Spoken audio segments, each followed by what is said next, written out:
All right, so the time has come, ladies and gentlemen. I'm giving my way too early 2024 election prediction, Joe Biden versus Trump. It is looking more and more likely that Trump will be the Republican nominee. We'll have to see with his legal issues. Biden really up in the air right now. I do think the Democrats are going to eventually go with Gavin Newsom, but we'll have to see. And I'm just going to give my full take on every single state one by one. What do I think is going to be happening if I had to call the election right now between these two men? And then at the end of the video, I'll do a reveal on my political history. You know, am I a conservative? Am I a liberal? And my full voting history as well, and do a quick reveal. Now, guys, let's get right into it. Normally, for whatever reason, I think everyone does this. We start on the West Coast with Washington. Certainly Joe Biden probably going to win that. Yes, I will try and color code it. We won't go, well, actually, you know what? We will go really dark blue because there's no way. Anytime it's dark blue or dark red, it means there's a 100% chance there's no way, you know, unless like 2008 stock market crash type thing happens, Biden is going to win Washington. Although it is interesting, I was reading a story. I don't want to spend too much time on every state like this, but some of the eastern parts of Washington have been talking about possibly joining Idaho because obviously the more rural areas are very conservative. The state overall, because of the big cities like Seattle, of course, is liberal. And then you also have Oregon, which I'm sure Biden's going to win. I'm just going to roll through these. California, obviously, going to be Democrat. Next, you have a bunch of the Trump states: Montana, Idaho, Wyoming, Utah. Imagine Mitt Romney. Mitt Romney runs third party. Who was it? Evan McMillan who was trying to win it? Oh my God. The next one, you've got North Dakota, South Dakota. This is kind of annoying with Nebraska because you have the districts. What I will say about the districts, so Trump won, I believe, these three, and then Biden won the second district. I personally think, and I guess this will be my first change, I think Trump's going to win all of the Nebraska districts. He lost by 7 points in the Lincoln area, Lincoln, Nebraska, which makes sense. It's a big city, but I think Trump's going to take it, and I'm going to get into the whole reasoning on why. Next, you have Kansas, Oklahoma. Do we really have to talk? Maybe I should shade Texas a little bit less, but there's no way Trump is losing Texas. Texas will be interesting in 2028. You know, Texas goes back to 2016 when they thought that Hillary might win it, and then 2020, Trump kind of stabilizes. He won it by like 6 or 7 points. There are a lot of people from California moving to Austin, Texas. Austin, Texas is becoming the de facto Los Angeles of, you know, the middle of the country. It's interesting. So Austin, Texas is really liberal. There are more liberals moving into Texas, but I think that's a little bit offset, and I just don't think you're not going to see a 5 or 6 point swing when there's that much of a population already in the state of Texas. Now, if it was a smaller state and you've got all these liberals moving in, I could see a flip, but I don't see it with Texas. There's just too much of a Republican base in that state to swing that quickly when Trump won the state back in 2020 by 6 points, and I think he won it in 2016 by similar margin. So even with I guess there is more of a migration now with the whole pandemic thing and everyone getting out of California. Louisiana, Arkansas, Mississippi, Alabama, Georgia will come back to, Tennessee, Missouri, Iowa, you can kind of consider maybe it's a toss-up. Maybe the Democrats might have a chance. I don't think it's an extremely dark red, but I am going Trump winning that state. Minnesota, I don't know what happened to Minnesota. I don't think Minnesota is necessarily a Biden auto lock, but it is to the point where Biden or Hillary won it by like 11 points back in 2016. Biden wins it by like 7. And yeah, Minnesota at this point, I mean, they burned their own state to the ground in 2020, but I do have them winning, or the Democrats winning that right now in 2024. Wisconsin will come. The Rust Belt is just so important in 2024. I mean, it always is, but my goodness, Illinois is certainly Biden. New York is certainly Biden. I'll just kind of jump around to some of these. All these dimple states will just fill in. There's really no point in talking about them. There's zero chance Trump or really any Republican could win.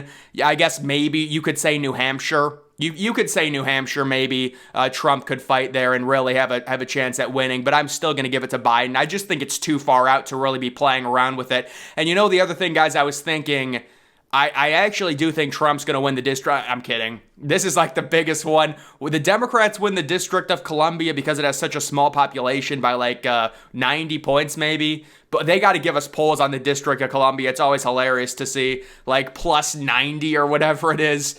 The two really interesting ones here, let's go back to, here, Colorado is an interesting one. You can't really flip Colorado right now. I just haven't seen enough in terms of polling to say, it's going to be a 10 or 11 point flip. So I still think Biden's going to win it, but maybe it gets a little bit closer depending on how bad Biden's approval rating is. One of the important factors to look at right now, Joe Biden actually has a worse approval rating this far into his presidency when you compare it to Trump at a similar time. You can look on 538 and see that Trump's approval was actually 42%, Biden's around 40%. And what actually really highlights it and makes it even more crazy, that is with Biden getting all the support from mainstream media, and it's still that bad. And it seems like the stock market is just going to completely crash. These housing prices are totally unsustainable. And that's why I think they're waiting to put Newsom in after the economy tanks, and then they try and praise Newsom as the savior. That might be because the housing prices are just completely out of control. You've got 3-bedroom houses that are $500,000.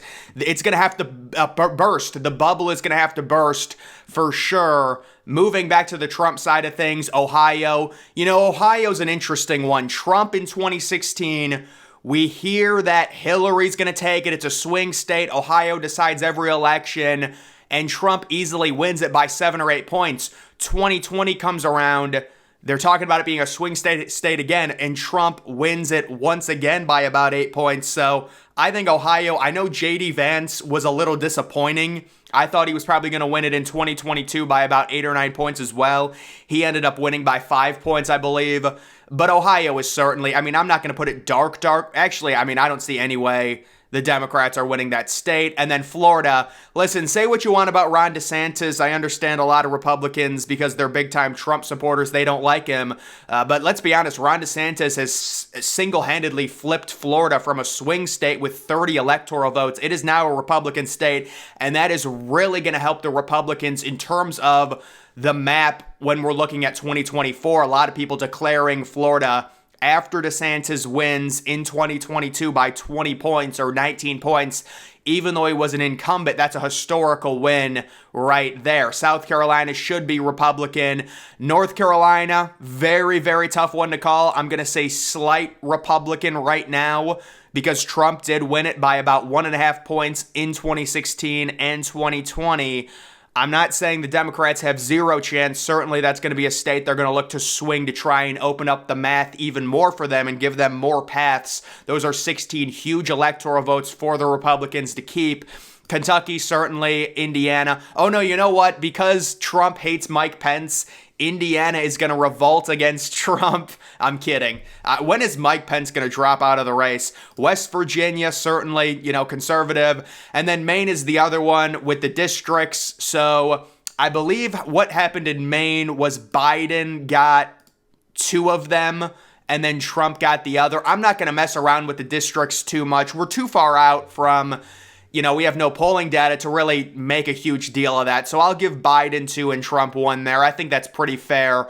Almost forgot Trump, obviously, Alaska. Although people really are like, oh my goodness. Remember how they counted Alaska in 2020? It was like delayed and they wouldn't call it. It is the last place for the polls to close, but it was weird how they counted it. And it wasn't like Trump won it by anything crazy, but I don't see Alaska going blue at all. And then Hawaii, definitely dark blue there. So I would say now we're getting into also, Virginia, very polarizing. What Glenn Youngkin did was super impressive. I'm going to say Biden, and I think it's decently solid. Although, I don't know, man, if Biden continues to struggle, he probably won't be running, but Virginia, certainly, you just can't flip it just yet. Also, I don't know why I forgot New Mexico. That is going to be a Democrat state there, probably by at least 10 points or around there. So now we have the big time swing states. You have the Rust Belts, really outside of Ohio, Pennsylvania, Michigan, Wisconsin. You've got Nevada, Arizona, and Georgia. So how I'm going to attack this, I'm going to start on the West Coast, and I am going to give right now Biden, Nevada, very slightly. You know, Democrats have been winning that by 5 or 6 points. I do think Donald Trump would take Arizona in this scenario. I don't feel very confident about it, but Arizona to me is very surprising that they voted blue. It does not feel like a blue state. And Carrie Lake did lose, but it was a really close race. I know they're calling for the whole voter issue with the fraud and stuff like that. Even if she lost, it was by a point or two, whatever. Remember, Arizona was the state where Fox News declared Biden the winner, like, really early. And then they were like, oh, wait, didn't Biden win Arizona by 0.3%? Yeah, so I don't understand. You know, right now we're looking at Biden, who has a worse approval rating according to pretty much everyone than Trump. The economy, everyone has zero purchasing power. I'm sure Biden, about a month before the election, is going to dangle to all the young kids, oh my goodness, we're going to cut your student loans in half, just vote for me. Of course, the young kids will probably believe it. They're so stupid, but either way, I think Arizona is going to go to Trump, and now you have the Rust Belt states, Pennsylvania. What do I make of Pennsylvania right now? Well, you know, the Fetterman thing, really, you know, I mean, they voted for a dude who's brain dead. And listen, I'm not going to blame them because Oz was a terrible candidate. That was Trump's guy. Not good by him. Not a good endorsement. Not a good... If the Republicans would have just ran, and everyone says this, a generic candidate, they would have won Pennsylvania. I mean, Fetterman... I don't want to, you know, say anything. I feel bad for him. Like, legitimately, it's just, you know, but why is he in politics? Like, that's ridiculous. But, you know, we see over and over again these people who are 85 years old. At least Fetterman's younger. But either way, guys, I do think Donald Trump will carry Pennsylvania very slightly right now. You have to look at Biden, everything that's going on. I mean, his son, the crack addiction, he's bringing it to the White House. He's losing it. They're trying to cover up for him. The plea deal falls apart. I just think there's so much corruption right now with Biden. It's like that's the one thing you would think that would be in favor for Biden, to where he's honestly at this point so inept and so compromised in the form of him really just not being able to complete sentences. There would be no corruption with Biden. How could he commit corruption? He cannot even talk properly. Well, that's the issue. He has his son do it for him, and that goes with that whole problem. So Wisconsin and Michigan, I think everyone thinks right now Michigan is going to stay Democrat. Now, look, what did Biden win Michigan by? 3 points? I mean, these are not, you know, big leads or anything like that. What ended up happening is they hijacked it and they were like, Biden wins by 7 million. Well, yeah, that's because he runs up ridiculous numbers in high population centers like in San Francisco and New York City. When you actually look at the swing states, what did he win Wisconsin by? Less than a point? So, I mean, now if you're the Democrats, there are areas, you know, you take Pennsylvania, you can feel optimistic about that because Fetterman won it. You could look at a state like North Carolina. You can look at a state like Arizona. It's really just, if it is Trump versus Biden, man, it's just going to come down to like 5 states, let's be honest. I do think Trump's going to win Wisconsin, and probably very slightly, but we got to remember Biden won Wisconsin by less than a point. And then I do think Trump is going to take back Georgia. Georgia's a really weird one to me. Really weird that you look at the Deep South, Alabama, solidly Republican. Missouri, solidly Republican. South Carolina, solidly Republican.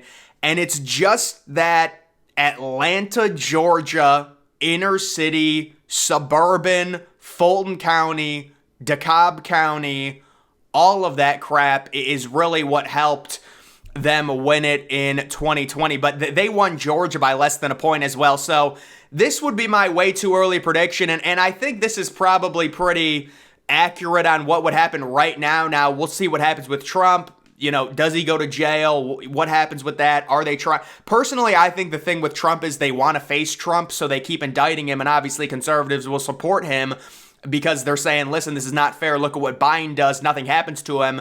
Feels like the Democrats know that. They don't want to face DeSantis because DeSantis would probably do better in a general election than Trump because he appeals to independents, but that might just be too 3D.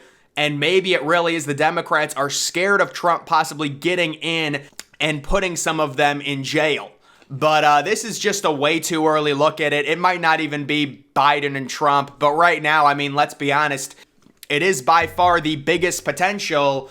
And listen, I say this as someone who voted for Obama twice. I voted for Hillary in 2016. I voted for Biden in 2020 via mail-in because I was scared of the virus, and you know, I have 7 boosters. You know, I am someone that I consider myself to be alt-left, honestly. Very far to the left. I want communism in this country. I want socialism. But even I'm admitting, no, enough is enough with Biden. It's just not good. He is completely inept. And I think the real problem that they're going to realize, and maybe Biden can perform well in the debates, maybe they'll give him enough drugs to get through them. The issue is Biden is struggling to even get through interviews. He can't answer questions. A lot of these independent voters are going to see that, and say what you want about Trump. You know, the whole fear-mongering with Trump back in 2015 was, oh, if he takes over, World War III is coming. Well, World War III never happened. He served his 4 years. Nothing happened. We've had a more unstable, you know, country and society since Biden came into power with the Putin-Ukraine thing. You might go back and say, oh, Trump partially caused that, but we're not going to go that deep into it. So right now, I do think this is a pretty fair thing. My initial thought is the Democrats will be going with Gavin Newsom, but you cannot underestimate the incumbent advantage. So maybe they see the incumbent advantage. They see that it's Trump. And, you know, if you're the Democrats, very easily, all you would have to do is, I just don't see Georgia going Democrat again. I really don't. But I could certainly see Pennsylvania going Democrat. I mean, it's a flip of the coin. It's 1 point either way. Wisconsin is similar, and now Biden wins. That's how easy it is in terms of that. But imagine they insert Newsom, and it becomes an entirely new ball game. Newsom, I think, is real unstable, and he's already saying he wants to take people's rights. It's not good, but Newsom is so much better than Biden. The only problem with Newsom is you don't have the incumbent advantage if he takes over for Biden. But what you do have is a younger politician that will actually galvanize and have some enthusiasm to get people to vote for him. Biden right now, it's just going to be such a low voter turnout, and I'm sure they're going to ballot harvest, but I guess the one thing that they can say, and this is why they did so well in 2020, it's really the fear of Trump more so than I want to go vote for Biden. They make you scared of Trump, and World War III is going to happen. Trump is Hitler. So that's why I think a lot of people came out, because they were scared of Trump in 2020 as opposed to Biden. It seems like Biden's really run his course, and I think they're going to go with Newsom. But if they do stick with Biden, I would not be surprised because of the incumbent advantage. It just comes down to him, you know, being able to speak. I mean, to be fair to Biden, going back to that State of the Union, that was a while ago, but he was actually not bad in that. I thought he was going to be a lot worse. I think they drugged him up real good on that. Maybe that's what they'll do with him at the debates. Certainly, he's not going to debate RFK at all. You're going to want Biden, as little public appearances as possible with Biden, in my opinion. But guys, let's just actually get to my real prediction here. My real prediction was something like this, and with Trump winning right around there. So guys, that is going to do it for this video. Make sure you follow me. You know what? Tell me who you want me to do next. What, Kamala Harris versus Trump? Kamala Harris versus DeSantis? Who should I do? I really feel like it's either Newsom or Biden for the Democrats, and then the Republicans, probably Trump, unless something crazy happens with him where he gets disqualified. You know, can DeSantis, can Vivek do something? You know, maybe at the debate, we'll have to see. But either way, that's going to do it for this video. Make sure you follow me on Twitter. Link to that's always in the description.